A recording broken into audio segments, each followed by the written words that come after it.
Hello बच्चों, आ गए हैं आप सभी लोगों के लिए एक नई वीडियो लेकर। तो आज से हम हमारी बोर्ड के लिए तैयारी शुरू करने वाले हैं। हमारी रिवीजन स्टार्ट हो गई है।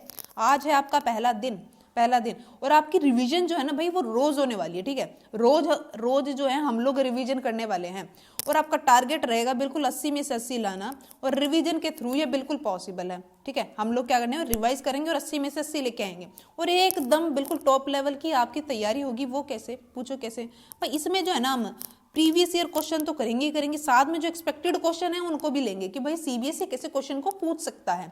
ठीक है, तो इससे जो है आप आगे के लिए भी तैयार रहेंगे और पीछे वाले क्वेश्चंस को तो करना ही करना है, उनको नहीं छोड़ना होता है कभी भी। ठीक है, तो आज हम शुरू करते हैं हमारी सीरीज और सीरीज के बिल्कुल एंड तक आप लोगों को बने रहना है। जब तक आपका एग्जाम नहीं हो जाता तब तक मैं भी बनी रहूंगी और आप लोगों को भी बने रहना है। ठीक है, तो आज की क्लास स्टार्ट करते और देखते आज क्या है। अच्छा, आज जो है ना मैंने 4 मार्क्स वाले जो आपके क्वेश्चन आते हैं मैंने उनको लिया है। ठीक है भाई, 4 मार्क्स वाले क्वेश्चन मैंने लिए हैं इंपॉर्टेंट।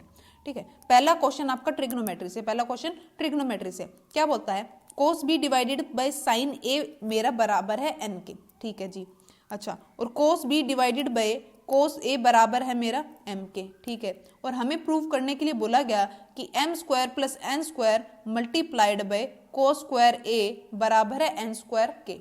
ठीक है, अच्छा ये मैं प्रूव करके बताना है। एक बात बताओ, अब देखो एन स्क्वायर में तो तुम ज्यादा से ज्यादा कुछ कर नहीं सकते, लेकिन इसको सोल्व किया जा सकता है। तो हम क्या लेंगे, हमारे एलएचएस को लेंगे। क्या करेंगे, हमारे एलएचएस को लेंगे। तो टेकिंग एलएचएस, टेकिंग एलएचएस, तो एलएचएस उठा लो। एलएचएस क्या है, ये है, तो लिखो इसको M square plus N square multiplied by cos square A. ठीक है, ये आपका हो गया एलएचएस। अब इसको सोल्व करो, इसको सोल्व करो। एक बात बताओ, आप इस एम स्क्वायर की जगह एम स्क्वायर कर देंगे, मतलब जो एम की जो वैल्यू है उसका स्क्वायर करके लिख सकते हैं। हाँ जी बिल्कुल लिख सकते हैं, cos square B divided by cos square A. भाई एम की वैल्यू दे रखी है, नहीं एम की वैल्यू दे रखी है, एम का स्क्वायर करना है, एम का स्क्वायर करना है, तो इसका स्क्वायर करेंगे तो इसका भी स्क्वायर हो जाएगा और इसका भी स्क्वायर हो जाएगा। वही मैंने लिखा है। ठीक है, वही मैंने लिखा है। ठीक है, और सेम हम क्या करेंगे, एन स्क्वायर की वैल्यू ले लेंगे। भाई इसका स्क्वायर कर देंगे तो इसका भी स्क्वायर हो जाएगा, इसका भी स्क्वायर हो जाएगा। तो ये हो गया मेरा cos square B divided by sine square A. बोलो हाँ जी बिल्कुल ठीक है, और कोस स्क्वायर ए मेरा मल्टीप्लाई में है। हाँ जी ठीक है, तो कोस स्क्वायर ए। ठीक है, अगर ऊपर ध्यान से देखिए आप लोग, ये आपका कोस स्क्वायर बी कॉमन दिख रहा है दोनों में। हाँ जी कॉमन है, तो मैंने कोस स्क्वायर बी मेरा कॉमन उठा लिया, तो ऊपर दोनों न्यूमरेटर में क्या आ जाएगा, 1 आ जाएगा, और नीचे तो कोस स्क्वायर ए और साइन स्क्वायर ए है ही मेरा। हाँ जी बिल्कुल है, और इधर है कोस स्क्वायर ए। ठीक है, तो अच्छा अभी क्या करो, एलसीएम ले लो। एलसीएम लोगे तो क्या आएगा, cos square A multiplied by sine square A. ठीक है, और इधर मेरा कोस स्क्वायर बी है और इधर है हमारा कोस स्क्वायर ए, ये आपस में मल्टीप्लाई में है। ठीक है, अच्छा ये मेरा एलसीएम हो गया, तो ऊपर आएगा मेरा साइन स्क्वायर ए प्लस कोस स्क्वायर ए। आप लोगों को एलसीएम लेना आता है ना? आता है, बिल्कुल आता है। अच्छा फिर भी एक बार बता देती हूँ कि जब देखो नीचे वालों में जब कुछ भी कॉमन ना होना तो दोनों की क्या आती है, सिर्फ मल्टीप्लाई आती है। जैसे कि एग्जांपल 1/3 और 1/5, देखो दोनों में कुछ भी कॉमन नहीं है। कॉमन इन द सेंस कि दोनों किसी सेम टेबल में नहीं आते हैं। जब सेम टेबल में नहीं आते तो इनकी मल्टीप्लाई आती है एज हमारा एलसीएम। मान लेते हैं मैंने लिया 12 और 17, 12 सॉरी जैसे कि छोटा ले लेती हूँ नंबर 12 और 5, तो एलसीएम क्या होगा 60। क्योंकि दोनों में कुछ भी कॉमन नहीं है, दोनों किसी सेम टेबल में नहीं आते हैं, तो इसलिए क्या करना पड़ेगा, इन दोनों की मल्टीप्लाई लेनी पड़ेगी। ठीक है, तो इसलिए हमारा एलसीएम क्या आया, कोस स्क्वायर ए और साइन स्क्वायर ए। ठीक है, अच्छा ये आपको पता है कि हमारी आइडेंटिटी होती है कि साइन स्क्वायर ए प्लस कोस स्क्वायर ए मेरा 1 के बराबर होता है, 1 के बराबर होता है। तो क्या आप इसकी जगह 1 लिख सकते हैं? बोलो लिख सकते हैं? हाँ जी लिख सकते हैं 1, और नीचे है मेरा cos square A multiplied by sine square A, और इधर मेरा कोस स्क्वायर ए मल्टीप्लाई में। क्या कोस स्क्वायर ए से आपको कोस स्क्वायर ए उड़ता हुआ दिख रहा है? हाँ जी दिख रहा है। क्या बचा, कोस स्क्वायर बी, और नीचे बचा मेरा साइन स्क्वायर ए। हाँ जी बचा। अच्छा दोनों के पास स्क्वायर है, दोनों के पास स्क्वायर है, तो क्या कॉमन ले लूँ? हाँ जी ले लो। तो ये आ गया मेरा cos B divided by sine B का होल स्क्वायर। अब ध्यान से देखो इधर आपको एक चीज दिखानी है। ये देखो ये क्या है, cos B divided by sine A. अभी ध्यान से देखो इधर, cos B divided by sine A किसके बराबर है मेरा, n के बराबर है, बोलो देखो cos b divided by sine A मेरे किसके बराबर है, n के।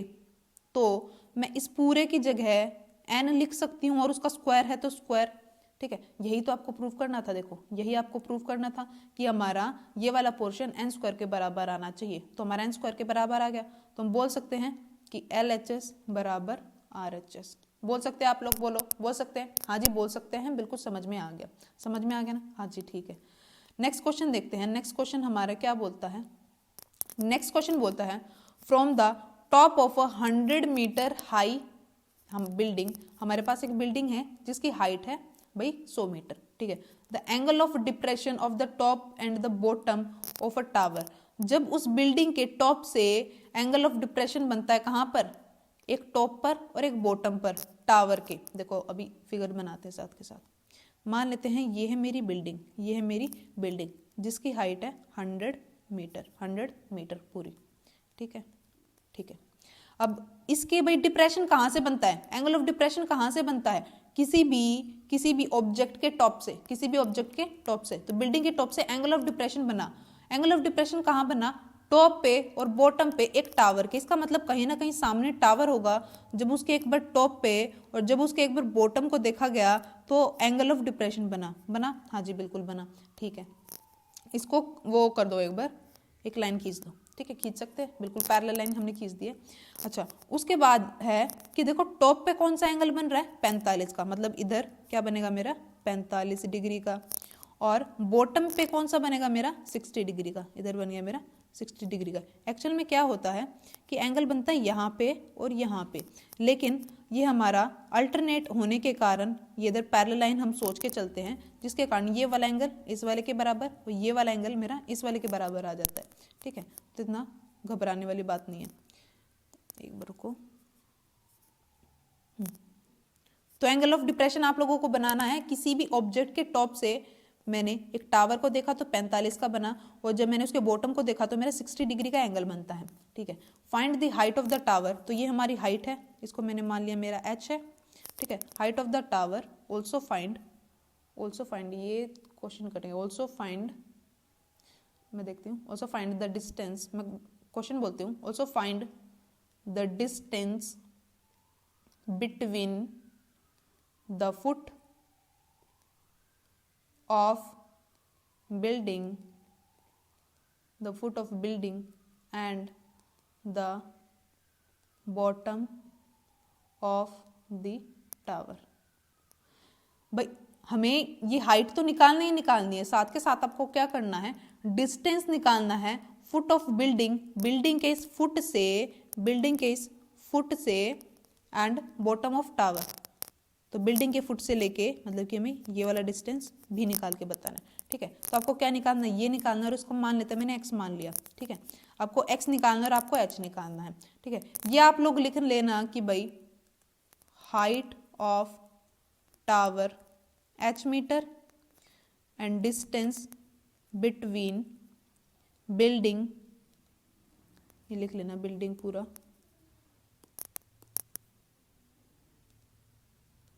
बिल्डिंग एंड टावर, मैंने मान लिया मेरा x मीटर, ठीक है, हाँ जी ठीक है। अच्छा अब सॉल्यूशन स्टार्ट करो। अच्छा ये पूरी की पूरी कितनी है, यहाँ से लेके यहाँ तक पूरी कितनी है, 100 है, ठीक है। अच्छा 100 है तो ये यहाँ से लेके यहाँ तक अगर h है तो यहाँ से लेके यहाँ तक कितनी होगी, 100 माइनस h, बोलो 100 माइनस h होगी। भाई पूरी कितनी है, पूरी देखो पूरी है 100, इसको एक बार और इरेज कर दो, देखो पूरी कितनी है, पूरी है 100, यहां से लेके यहां तक कितनी है h है, तो ये कितनी बचेगी, तो भाई 100 में से h ही तो बचेगी, 100 में से जब h चला जाएगा उतनी ही तो बचेगी। भाई टोटल 100 है, मान लेते अगर ये 10 आता तो ये कितना आता, ये वाला हिस्सा 90 आता। अगर ये मान लेते ये हमारी हाइट अगर 40 ले लेते, अगर ये 40 निकलती तो ये कितना होता, भाई 100 माइनस 40 कितना 60, ठीक है, समझ गए ना, हाँ जी बिल्कुल ठीक है। अच्छा उसके बाद आप इसको सोल्व करो, देखो पहले लेते इसको नाम दे देते A B C D ई, ठीक है, ठीक है जी। तो लेंगे in triangle A E B, in triangle A E B, ठीक है, हमने ट्राइंगल लिया ए ई एंड बी, ये वाला ट्राइंगल, ठीक है। अच्छा, ये अगर यहाँ से लेके यहाँ तक ये x है तो ये भी कितना होगा, x यहाँ से लेके यहाँ तक, हाँ जी ठीक है। तो क्या आप यहाँ पे 1045 लगा सकते हैं? आपको आपका बेस पता है और आपको आपकी हाइट पता है, तो मैं क्या लगा दूँ 1045, 1045, 1045 की वैल्यू क्या होती है 1, और 1045 की जगह मैं क्या लिख दूँ perpendicular upon height, perpendicular upon sorry perpendicular upon base, perpendicular upon base. तो परपेंडिकुलर है मेरा 100 माइनस एच, बोलो परपेंडिकुलर है मेरा 100 माइनस एच, और बेस क्या है मेरा x, ये आ गया मेरा 1 के बराबर, ठीक है। ये उधर जाएगा तो मल्टीप्लाई होगा तो क्या होगा 100 माइनस एच बराबर में x लिखा जा सकता है, बोलो ये हो गई मेरी फर्स्ट इक्वेशन, ये हो गई मेरी फर्स्ट इक्वेशन, ठीक है। इसको यहीं छोड़ दो। अब ले लो दूसरा ट्रायंगल जिसमें एंगल दे रखा है आपको, कौन सा ट्रायंगल, हमारा triangle A D C, A D C. तो मैंने लिया इन ट्रायंगल ए डी सी, ठीक है। तो इसमें भी आपके पास एक बेस है और आपके पास एक हाइट है, हाँ जी बिल्कुल है, ठीक है। तो आप ले लो 1060, एंगल हमारा 60 है, 1060 की वैल्यू बोलो √3 होती है, हाँ जी होती है। P बाय बी परपेंडिकुलर है मेरा, देखो परपेंडिकुलर की हमें हाइट पता है, मतलब परपेंडिकुलर कितना है वो वैल्यू पता है, दैट इज 100। तो 100 डिवाइडेड बाय बेस, बेस कितना है मेरा x है जो कि बराबर है √3 के। अच्छा, यहाँ से आपकी x की वैल्यू निकल जाएगी, ये उधर चला जाएगा तो ये नीचे आएगा, तो ये आ गया मेरा 100 डिवाइडेड बाय √3 बराबर में x। आपका कभी भी डिनोमिनेटर में रूट नहीं होना चाहिए, तो क्या करेंगे रैशनलाइज, रैशनलाइज कर देंगे, तो कितना आ जाएगा बोलो, कितना आ जाएगा आपका, ये आपकी x की वैल्यू आ गई 100 √3 divided by 3।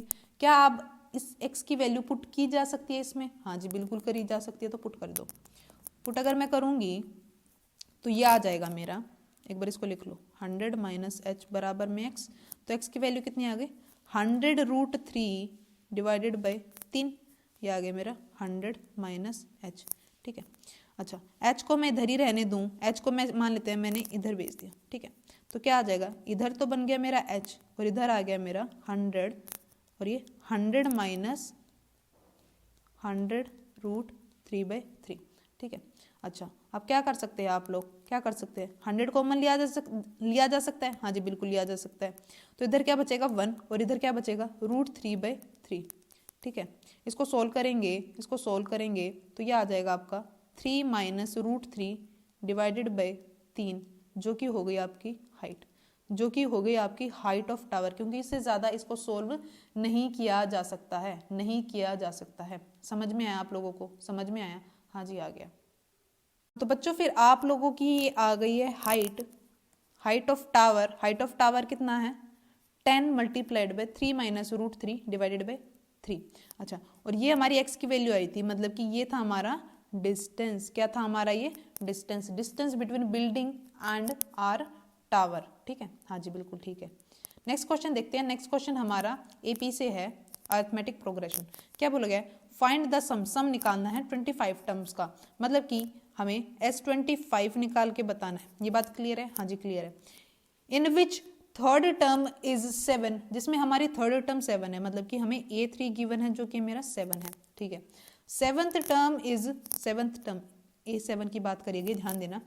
2 more than, 2 more than का मतलब क्या होता है प्लस, और थ्राइस का मतलब क्या होता है 3 गुना, किसी में 3 गुना, 3 गुना किसमें थर्ड टर्म में। अच्छा, थर्ड टर्म की जगह मैं 7 लिख सकती हूँ, बोलो 7 लिख सकती हूँ, हाँ जी लिख सकती हूँ। तो ये आ गया आपका 2 + 21, दैट इज आर 23। तो हमारे पास A3 आ गया और हमारे पास A7 आ गया, आ गया, हाँ जी ठीक है। यहाँ से आप लोगों की बनेगी इक्वेशन, जब भी आपको A और हमारा D गिवन ना होना तो वहाँ पे हमेशा आप लोगों की इक्वेशन बनेगी, और इस इक्वेशन को सोल्व करके आपका A आएगा और आपका D आएगा, ठीक है। तो यहाँ से आप लोग 2 इक्वेशन तैयार कीजिए और उनको सोल्व करके A और D निकाल लीजिए, ठीक है। तो मान लेते हैं मैंने A7 लिया, A7 को आप क्या बोल सकते हैं A + 6D, जो कि बराबर है मेरा 23 के, हाँ जी। A3 को आप क्या बोल सकते हैं, A प्लस 2D, और जो कि बराबर है 7 के। और क्या ये माइनस करने पे चला नहीं जाएगा, हमारा A उड़ जाएगा, हाँ जी उड़ जाएगा। कितना आ जाएगा 4D, और यहाँ से अगर मैं ये माइनस करूँ 3 और ये जाएगा 4, तो मतलब 16। तो D की वैल्यू क्या आ गई, बोलो D की वैल्यू कितनी आ गई, 4। D की वैल्यू आ गई आपकी 4। किसी भी इक्वेशन में पुट करो, आपकी इच्छा है, इसमें करो इसमें करो, किसी में पुट करो, आपका A आ जाएगा। तो A प्लस 6D बराबर में है 23। हमारे D की वैल्यू कितनी आ गई, D की वैल्यू आ गई 4। D की वैल्यू कितनी आ गई आपकी 4, इधर है मेरा 23। तो ये हो गया मेरा 23 माइनस 24, तो A की वैल्यू आ गई -1। तो हमारा A आ गया -1 और D हमें पता है। तो क्या आप S25 निकाल सकते हैं, S25 हमारा मतलब सम ऑफ 25 टर्म्स क्या होता है, n/2 2A plus n-1 multiplied by D। Formula याद है आप लोगों को, हाँ जी बिल्कुल याद है, बस वैल्यू पुट करो। n कितना 25 पूछा है, डिवाइडेड बाई 2। A कितना -1, 25 माइनस 1 24 लिख दूँ, हाँ जी लिख दो। और D कितना आया था, 4 आया था, ठीक है। तो 25 डिवाइडेड बाई 2, यह आ गया मेरा -2, और इधर सॉरी प्लस है, प्लस 24 की 4 से मल्टीप्लाई करेंगे तो कितना आ गया 96, ठीक है। तो ये 24 divided by 25 divided by 2 and multiplied by 94। एक प्लस का एक माइनस का, एक प्लस का एक माइनस का, तो क्या होता है भाई, उनको करना पड़ता है माइनस। और साइन किसका आता है, साइन आता है हमारा बड़े वाले का, बड़े वाले का, बड़ा कौन 96, तो प्लस का साइन आया, ठीक है, हाँ जी। तो इसको अब काट लो, तो ये जाएगा आपका 4 7। अब 25 की मल्टीप्लाई कर दो 47 से, 25 सही है, 25 की मल्टीप्लाई तो 25 सते 175, 17 कैरी, 25 चौके 100 और ये 117। तो ये आ गया मेरा sum of 25 terms, sum of 25 terms, ठीक है।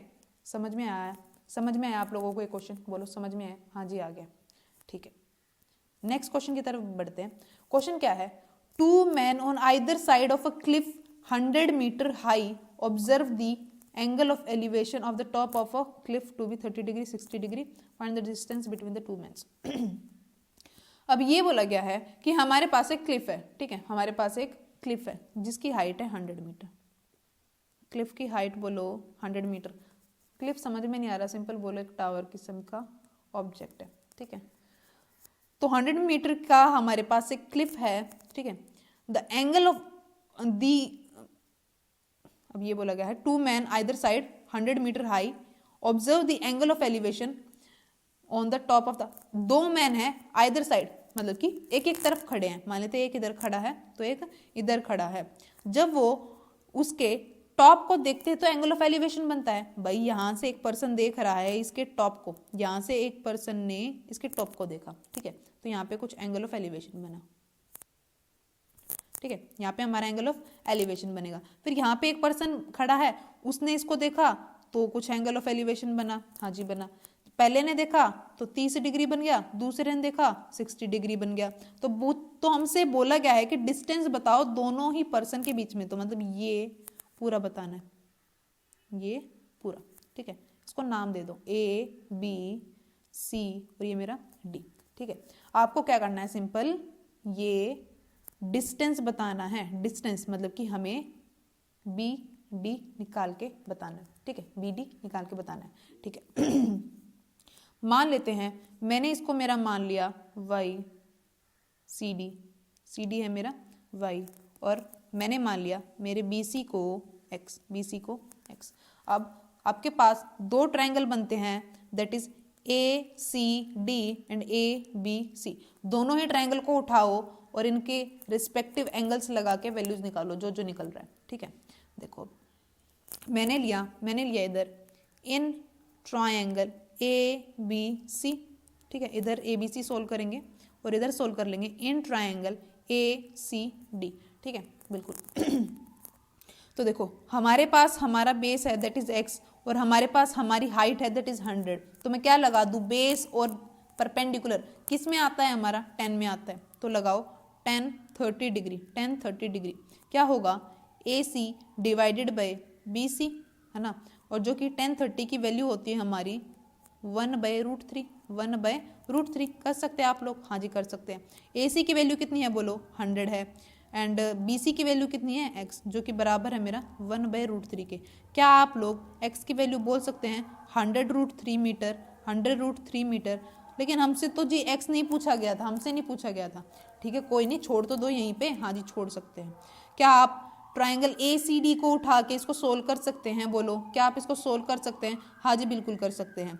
तो आप क्या करेंगे, फिर से इसमें आपके पास बेस है और आपके पास एक परपेंडिकुलर है, तो क्या आप लोग tan 60 डिग्री लगा सकते हैं, क्योंकि एंगल मेरा 60 डिग्री है, हाँ जी लगा सकते हैं। तो हमारा परपेंडिकुलर है AC और मेरे पास बेस है मेरा CD, और tan 60 की वैल्यू होती है √3, लिख सकते हैं, हाँ जी लिख सकते हैं। AC की वैल्यू लिखो ज़रा 100 और CD की वैल्यू लिखो ज़रा y, तो क्या आ गया y 100/√3, भाई y ऊपर चला गया और √3 नीचे आ गया। मैंने अभी बताया था आपको कि हमारा डिनोमिनेटर में कभी भी रूट नहीं होना चाहिए, तो रैशनलाइज कर देंगे, रैशनलाइज कर सकते हैं आप लोग, हाँ जी कर सकते हैं। तो ये बन गया मेरा tan√3 डिवाइडेड बाय 3 मीटर। ठीक है, हमसे तो ना ही x पूछा गया था ना ही y पूछा गया था, हमसे तो जी BD पूछा गया था। तो BD that is distance between two man, दोनों ही मेंस के बीच में हमारा डिस्टेंस कितना है, तो x प्लस वाई, तो बोलेंगे 100√3 प्लस 100√3/3।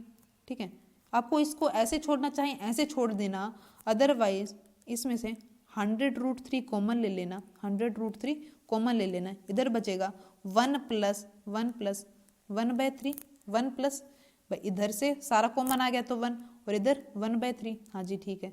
इसको और सोल्व करें तो एलसीएम आ जाएगा, एलसीएम आ जाएगा आपका 4/3, तो ये हो गया आपका answer, that is 400√3/3 meter, 400√3/3 metre.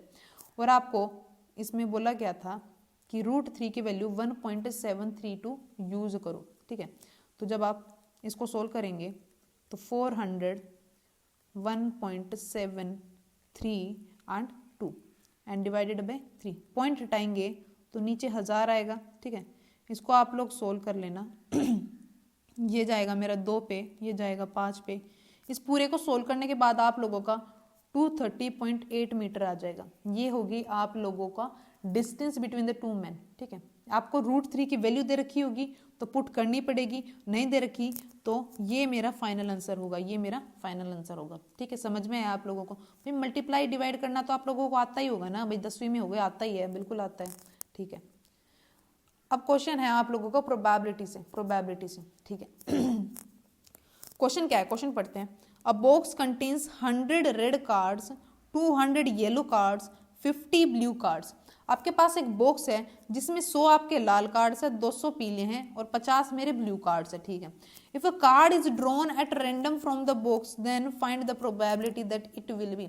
अगर उस डब्बे में से आप रैंडमली एक कार्ड निकालना चाहेंगे, आपने एक कार्ड निकाला तो क्या क्या प्रोबेबिलिटी है, ये आपको जवाब देने हैं। ठीक है जी, समझ गए। अच्छा तो फर्स्ट पार्ट देखते हैं। फर्स्ट पार्ट क्या बोल रहा है, अब ब्लू कार्ड, क्या प्रोबेबिलिटी है कि एक ब्लू कार्ड हो। अच्छा, टोटल संभावना क्या है कि भाई कितने कार्ड है, देखो 100, 200, 300 और 350 टोटल कार्ड्स। टोटल कार्ड्स कितने हैं जी, 300 है। टोटल कार्ड्स कितने हैं, 300 है। इसका मतलब संभावना किस में से बनेगी, 300 में से निकालना है ना आप लोगों को, 300 में से निकालना है। और ब्लू कार्ड निकालने की संभावना कितनी है भाई, 50 है। 50 से ज्यादा तो नहीं निकल सकते, क्या 50 से ज्यादा निकल सकते हैं। संभावना का मतलब होता है, संभावना का मतलब होता है आपका ज्यादा से ज्यादा, ज्यादा से ज्यादा, ज्यादा से ज्यादा जो चीज पॉसिबल है। ठीक है, प्रोबेबिलिटी का मतलब ये है कि ज्यादा से ज्यादा क्या चीज पॉसिबल है वो आपको बताना है। तो ज्यादा से ज्यादा, ज्यादा से ज्यादा आपके 50 कार्ड्स में से निकाला जा सकता है, 50 कार्ड।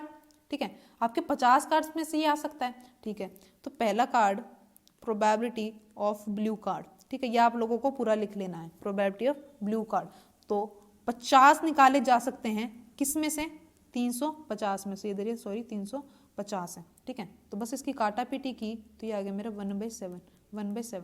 तो 1/7 is my probability of drawing a blue card from the pack.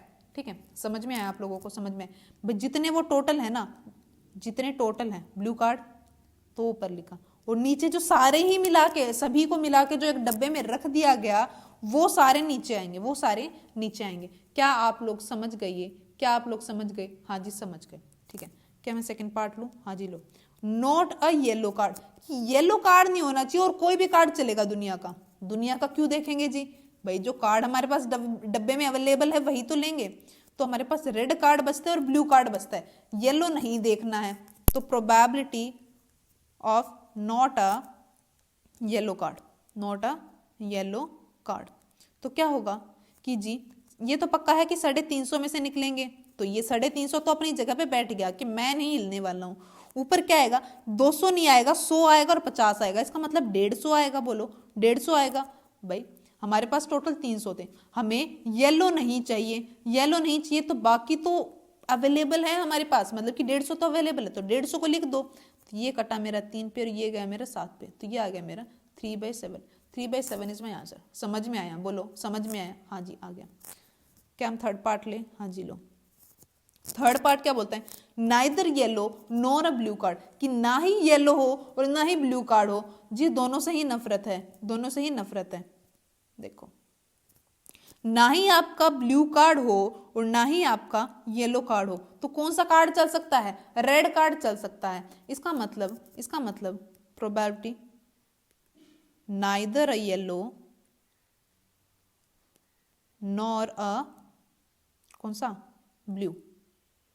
ठीक है, अच्छा तो 350 तो पक्का है कि भाई टोटल कार्ड्स में से तो निकाला जाएगा। हाँ जी पक्का, लेकिन आएगा किस में से? रेड कार्ड में से। तो रेड कार्ड कितने हैं? 100, तो ये आ गया 2/7। बोलो क्या आप लोग 2/7 बोल सकते हैं? हाँ जी बोल सकते हैं, 2/7 मेरा आंसर हो गया, 2/7 मेरा आंसर हो गया। ठीक है, हम लेते हैं हमारा फोर्थ पार्ट।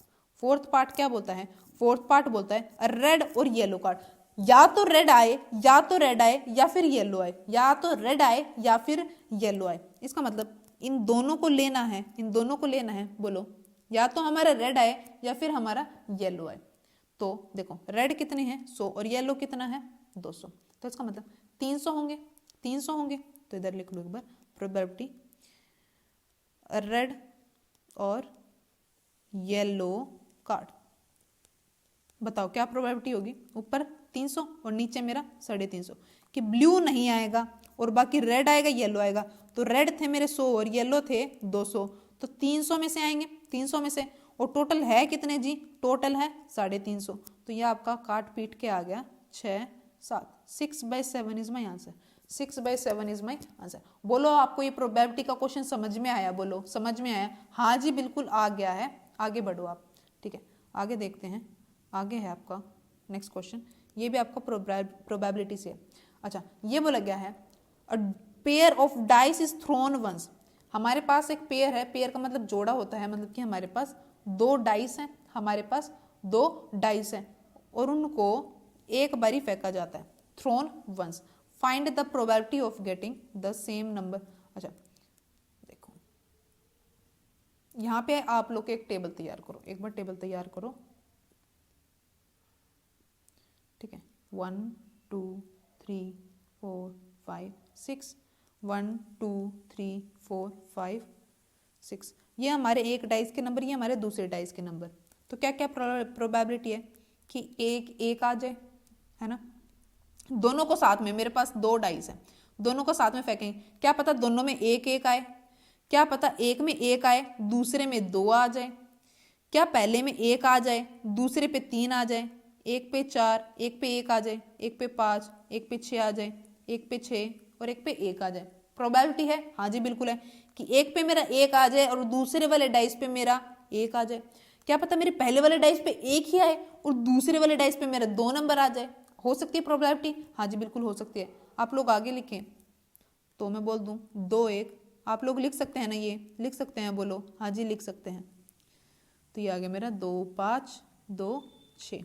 इसी तरीके से 3 1 4 1 5 1 6 1 3 2, ये सॉरी 4 आएगा इधर, 4 1 2 5 2 और ये मेरा 6 2, ठीक है। ये आ गया मेरा 3 3 4 3 5 3 और 6 3, हाँ जी ठीक है। अगला आएगा मेरा, अगला मेरा आ गया ये 4 4 4 5 4 6 4 और ये इधर भी 4 4, इधर भी मेरा 4 4, इधर कितना 3 4 है, सॉरी ऊपर ये 3 4 है, यहाँ गलती हो गई, ये ऊपर है मेरा 3 4 3 5 3 6, ये आ गया मेरा 4 5 4 6, 5 4 5 5 और 5 6, यहाँ पे 6 6 6 5 और मेरा 6 4, ठीक है। ये आपकी प्रोबेबिलिटी बनेगी कि भाई 1 1 आ सकता है दोनों डाइस पे, 1 2 आ सकता है, 3 4 आ सकता है, 4 2 आ सकता है, 6 5 आ सकता है, 6 6, मतलब ये प्रोबेबिलिटी हमारी बन सकती है। तो एक बार ध्यान से देखें तो टोटल आउटकम कितने बनेंगे। देखो ध्यान देना, आप लोगों के पास 2 डाइस है, इसमें कितनी प्रोबेबिलिटी है कि 6 नंबर है तो 6 नंबर 6 के 6 नंबर आ सकते हैं, और इधर भी क्या प्रोबेबिलिटी है कि 6 नंबर हैं 6 के 6 आ सकते हैं, और दोनों को मिला के भाई एक एक नंबर एक एक के साथ जाएगा, एक नंबर एक के साथ जाएगा, एक नंबर दूसरे के साथ जाएगा, तो ऐसे आपकी कितनी प्रोबेबिलिटी होगी, आपकी 36 आउटकम होंगे। ध्यान से देखो, उसको गिन के देखो, 1 2 3 4 5 6 7 8 9 10 11 12 13 14 15 16 17 18 19 20 21 22 23 24 25 26 27 28 29 30 31 32 33 34 35 36, ठीक है। तो आपके टोटल 36 आउटकम बनेंगे। तो ये आपको ध्यान रखना है, आगे से आपको ये चीज़ नहीं करनी है पेपर में, ये चीज़ करने नहीं बैठोगे आप लोग, ध्यान रखना ये चीज़ आप लोग नहीं करने बैठोगे। आपको सिंपल क्या करना है, दो डाइस है, यहाँ से 6 प्रोबेबिलिटी बनेगी, दूसरा डाइस है यहाँ से भी 6 बनेगी, दोनों की मल्टीप्लाई, ये हमारे टोटल आउटकम हो गए। अगर 3 डाइस होते, बोलो 3 डाइस होते तो 6 इधर से 6 इधर से और 6 इधर से, 216 आउटकम पॉसिबल होते, 216 आउटकम आप लोगों के पॉसिबल होते, ठीक है जी।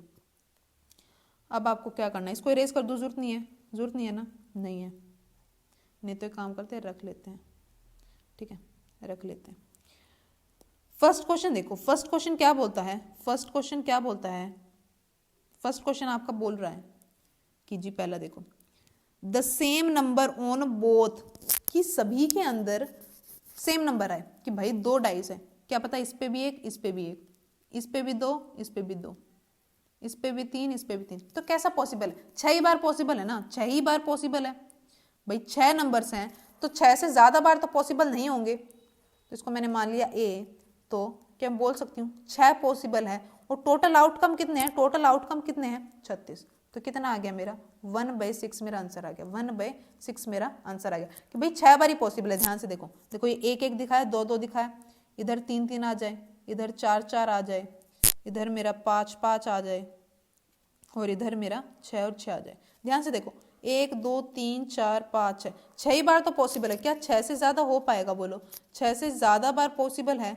नहीं जी, ठीक है। हाँ अगला पार्ट देखते हैं, अगला पार्ट क्या बोल रहा है, अ doublet of prime number, a doublet of prime number, कि भाई जो मेरे 2 डाइस है, देखो मेरे पास 2 डाइस है, ठीक है, कि इसमें और इसमें मेरा क्या है प्राइम नंबर, प्राइम नंबर कौन से है, 1 मेरा प्राइम नंबर नहीं है, ध्यान रखना 1 मेरा प्राइम नंबर नहीं है, कौन है 2 2 है, 3 है और 5 है, यही मेरे नंबर्स है, यही मेरे नंबर्स है, ठीक है।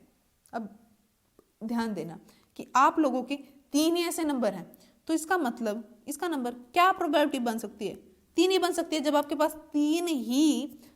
पास 3 ही प्राइम नंबर है तो 3 ही पॉसिबिलिटी बनेगी, और टोटल कितने हैं 6 है जी, टोटल कितने हैं 6 है, तो कितना आ गया आपका 1/12 बोल सकती हूँ मैं, 1/12 मेरा आंसर हो जाएगा। क्या ये बात सही है, हाँ जी बिल्कुल ठीक है। थर्ड पार्ट अगर मैं देखूँ, a doublet of odd number, अब ओड नंबर कितने हैं 1 3 और 5, क्या इससे ज्यादा ओड नंबर है, नहीं जी, तो बस फिर आ गया 3/36, तो 1/12, ये जो ऊपर हमारी संभावना और ये टोटल आउटकम्स नीचे, ठीक है समझ में आ गया, हाँ आ गया। Fourth a multiple of 3 as a sum, कि जब हम मल्टीप्लाई करें दोनों नंबर्स के, हमारे पास 2 डाइस है, इस पे मान लेते हैं, इस पे आया मेरा 3 और इस पे मेरा आ गया 6, तो मल्टीपल ऑफ 3 एज सम, कि इन दोनों का जब मैं सम करूं कितना आया 9, तो वो 3 का मल्टीपल होना चाहिए, इसका मतलब वो 3 के नंबर में आना चाहिए। तो ऐसे कितनी कितनी पॉसिबिलिटी, एक बात बताओ कौन कौन से पॉसिबल है। देखो अच्छा पहले ये बताओ कि ज्यादा से ज्यादा सम क्या हो सकता है, ज्यादा से ज्यादा सम मेरा 12 हो सकता है कि इस पे भी 6 आ जाए, इस पे भी 6 आ जाए, तो क्या 12 से ज्यादा, क्या कभी सम 15 आएगा इधर, क्या कभी इनमें सम 15 आएगा। 15 आने के लिए 6 से बड़ा नंबर होना चाहिए भाई, 6 है लास्ट, देखो 6 और 6 हमारे पास, 6 और 6 12, इससे ज्यादा पॉसिबल नहीं है। 6 से ज्यादा मतलब कि 6 और 6 हमारे पास 2 नंबर है और उनका सम लार्जेस्ट सम 12 होता है, इससे ज्यादा एक्सीड नहीं कर पाएगा। तो बस आपको क्या करना है, इधर देखो किस किस का हमारा सम मल्टीपल ऑफ 3, कि भाई एक पे 2 आ जाए, एक पे 1 आ जाए, तो सेम इसका उल्टा है ना, एक पे 2 एक पे 4, तो इसका ठीक उल्टा, एक पे 3 दूसरे पे 3। क्या आप ये बोलेंगे दोबारा से कि ये दूसरा 3 है, ये दूसरा 3 है, नहीं ना, तो ये एक ही बार पॉसिबल है। ठीक है जी। अच्छा एक पे 1 आ जाए, एक पे 5 आ जाए, तो एक ठीक उल्टा, ठीक है। और इसके अलावा क्या पॉसिबल है, एक पे 5 आ जाए, एक पे 4 आ जाए, तो एक पे 4 एक पे 5, और एक लास्ट 6,6। तो आपके कितने ये पॉसिबल बने, 1 2 3 4 5 6 7 8 9 10, कितने आउटकम बन रहे हैं 10 तो नहीं कुछ, हाँ छूट गया है, 6,3 और 3,6 भी रह गए, तो ये आपके बन गए 12। टोटल आउटकम्स कितने हुए आपके इधर, टोटल आउटकम्स इधर बने आपके, टोटल फेवरेबल आउटकम्स बोलो इनको, फेवरेबल आउटकम्स, ठीक है। टोटल फेवरेबल आउटकम्स कितने बने, 12 बने, और टोटल है कितने आउटकम, 36 है जी। तो इसको मैं काटूंगी तो ये आ गया मेरा 1/3, 1/3 मेरा आंसर हो गया, 1/3 मेरा आंसर हो गया। तो यहाँ पे आप लोगों की ये रिवीजन खत्म होती है, यहाँ पे खत्म होता है कि इसमें हमने कौन कौन से चैप्टर्स को लिया। इसमें आपका एपी आया, इसमें आपका ट्रिगो आया, इसमें आपकी प्रोबेबिलिटी आई, ठीक है, और इसमें आपका हाइट एंड डिस्टेंस भी आया, एप्लीकेशन ऑफ प्रोबेबिलिटी, ठीक है। तो आपके 4 चैप्टर्स की रिवीजन इधर हुई, 4 चैप्टर्स की रिवीजन इधर हुई। क्या आप लोगों को अच्छा लगा बोलो। आप लोगों को वीडियो पसंद आई हो तो वीडियो को लाइक करना और कमेंट सेक्शन में भी कमेंट करके बताना कि हाँ जी हमें अच्छी लगी, पसंद आई। और अगर कहीं पे कोई डाउट रह गया किसी भी क्वेश्चन में तो मुझसे कमेंट सेक्शन में पूछना बिल्कुल मत भूलना। कमेंट सेक्शन में आपको बताना है कि जी यहाँ पे हमें दिक्कत हुई, ये आप हमें एक्सप्लेन कर देना, तो उसको मैं एक्सप्लेन करूँगी, ठीक है। और बाकी हम फिर आगे नेक्स्ट वीडियो में हम मिलेंगे। नेक्स्ट वीडियो फिर से आपकी रिवीजन के लिए रहेगी और उसमें मैं प्रीवियस ईयर क्वेश्चन को डालूंगी, ठीक है। तो आपको नेक्स्ट वाली वीडियो से भी जुड़ना है। तो अभी के लिए हम चलते हैं और मिलते हैं नेक्स्ट वीडियो में। तब तक के लिए टाटा bye bye and thank you so much for watching.